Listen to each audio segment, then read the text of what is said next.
Gonone deve rinviare l'appuntamento con la vittoria nell'anticipo interno con il Supramonte. Sul sintetico di Dorgali la squadra di casa recupera lo svantaggio, resta in 10 ma non riesce a conquistare l'intera posta in palio. Gianni Pocus chiede padrone di casa con Virdis, Brau, Carta, Fancello, Saghedo, Argentero, Calvi, Auselli, Occhipinti, Bacchita e Sedda. Pino Pischi schiera gli orgolesi con Picca, Soro, Muleddu, Buesca, Pira, Vedele, Corria, Spiras, Tufu, Davoli, D'Antoni. Arbitra Pau della sezione di Nuoro.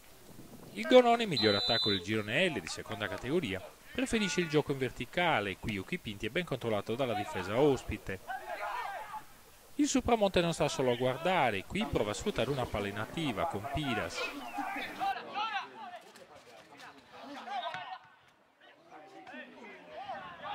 Su una distrazione di Soro, Occhipinti si invola verso la porta, ma davanti a Pica non riesce a finalizzare. Poi Calvi avviene murato. 19esimo, lancio di Buesca per Tufu, che sotto misura non trova la porta. 3 minuti più tardi, Bacchita reclama per questo contatto in aria, l'arbitro fa proseguire.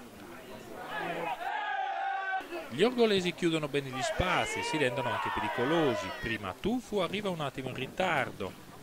Poi, su giocata di D'Antoni, il numero 9 ospite manda un segnale al portiere. Gonone prova anche la manovra di aggiramento. Calvia per Bacchita che serve Sedda, l'attaccante nuorese protesta per questo contatto con Vedele.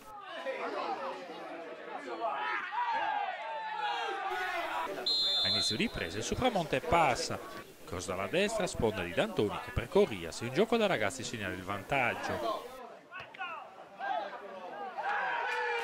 La risposta del Gonone subito con Sedda che non riesce a inquadrare la porta.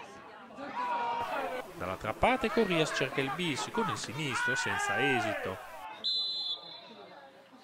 Il pareggio del Gonone arriva al 55esimo.